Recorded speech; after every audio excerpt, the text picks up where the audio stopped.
Hello students, welcome to the class. Today we are going to discuss about some very important functions that every manager has to perform. Regardless of the size, types and nature of organization, these functions are basic for every manager to perform. What are these functions? Are number 1, planning, organizing, staffing, directing, and controlling. We have already learned in our previous sessions that management is a process. Why it is process? Because it involves series of action. And these series of actions that every manager has to perform, whether he is a manager belongs to the top level or to the middle level or to the operational level. Whatever the level he is working, he is required to perform these functions. On one day he is devoting more time on planning, on other day he may be devoting his more time in organizing, or some other day he may be devoting his time for the staffing. So all these functions of management are also called never ending functions. Why it is called never ending? Because you cannot say that I have done the planning work, now no more plans are left to draft. It's not like that. If one project ends up, another begins. You have to plan for that. If you assemble or you have arranged the human and material resources for the one activity, then when another activity started, manager has to perform organizing function there also, right? Similarly, staffing, directing and controlling. Let us understand in elaborated way about these functions with the help of this PowerPoint.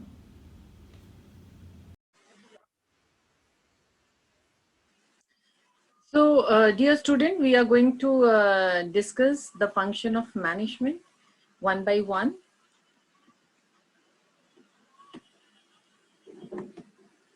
The target learning outcome of this session is the learner should understand and explain all the functions of management. If somebody asks you to explain what all are the function, so those who are learning this topic, they are able to talk about it.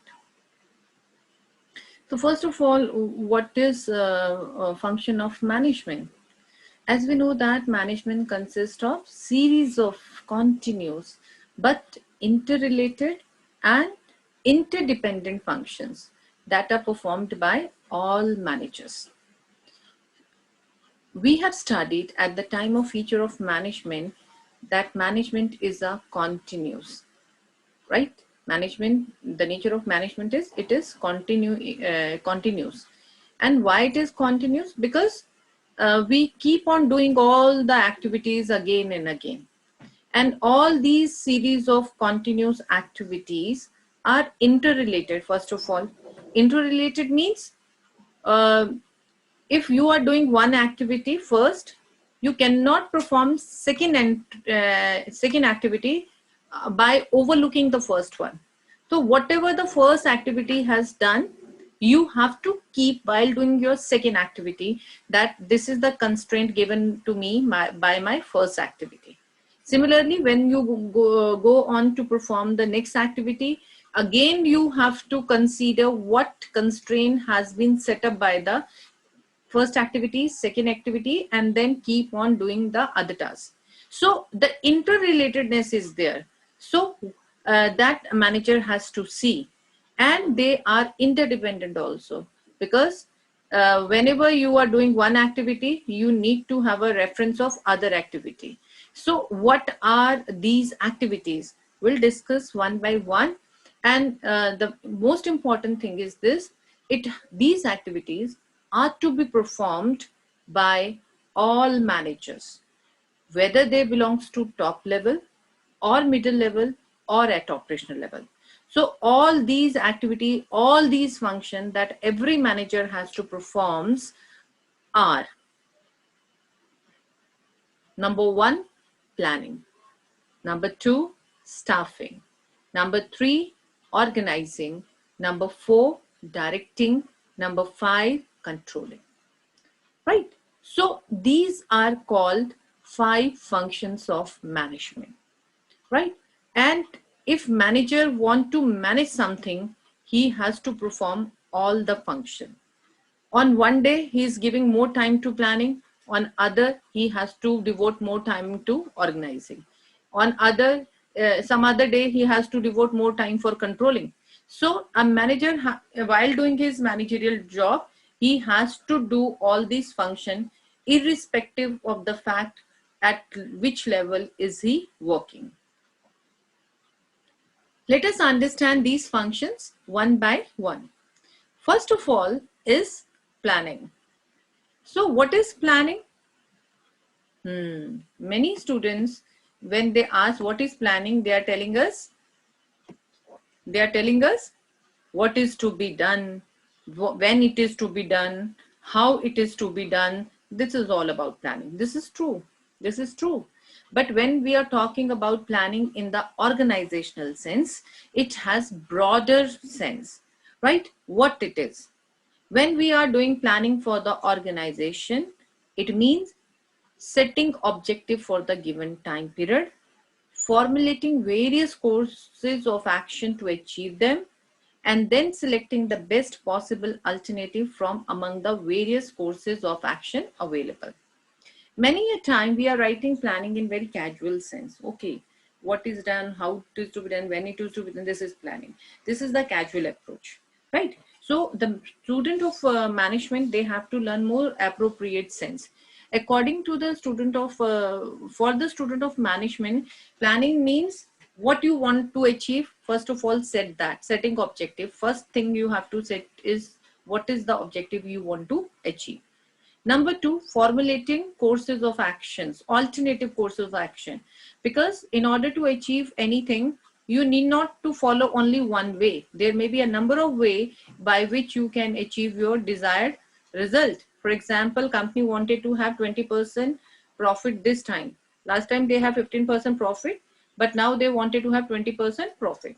Now, in order to realize this objective, company has many options, like they may lower down the price and increase their sale. They may invest more on promotion. They may focus on a minimum wastage of resources, right? They may develop new way of packaging the products. So there are a number of ways in which the this objective of 20% profit can be realized. So first of all, in planning, we will set the objective. After that, we'll identify all those alternate courses of action which are available to realize this objective, and then selecting the best possible alternative from among various course of action available. So all options, all alternatives are not best.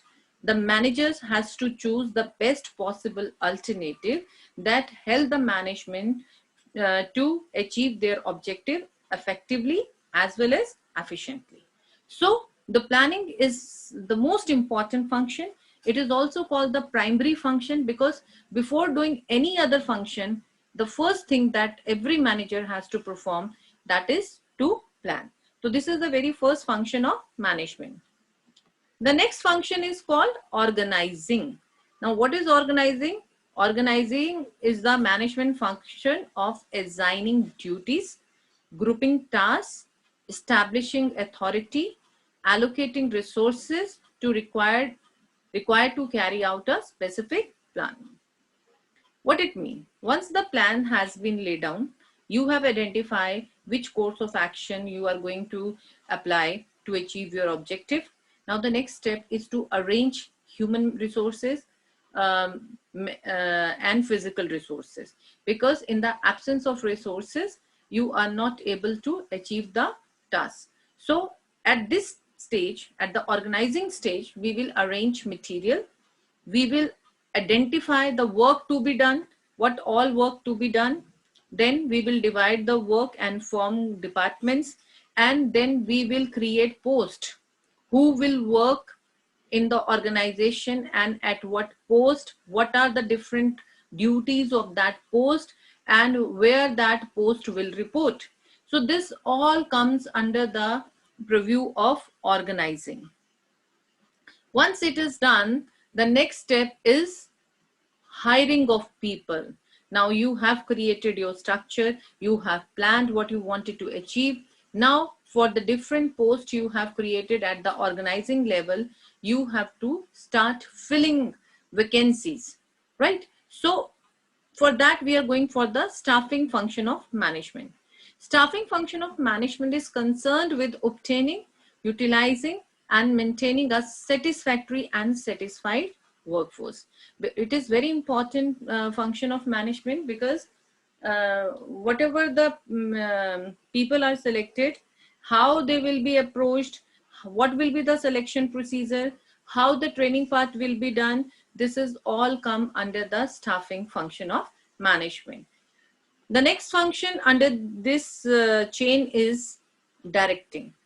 Once people and personals are hired, they are trained, they are selected, now the next step is to direct them, right? Because when people are appointed on the job, they need continuous direction in the form of leadership, in the form of supervision, in the form of motivation, right? So in the form of communication.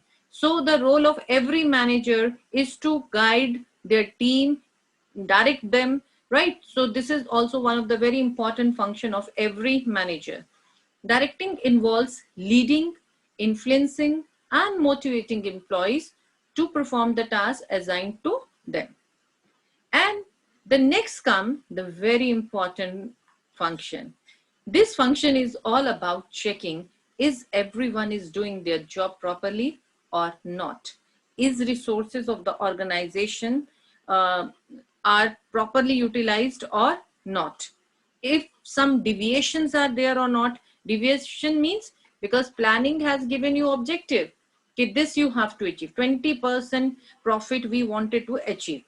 So controlling will ensure are we on the right track and we are close to the 20% target or not?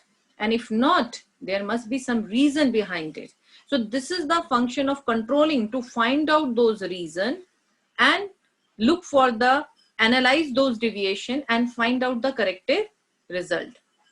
Controlling is the function of management of monitoring organizational performance toward the attainment of organizational goals.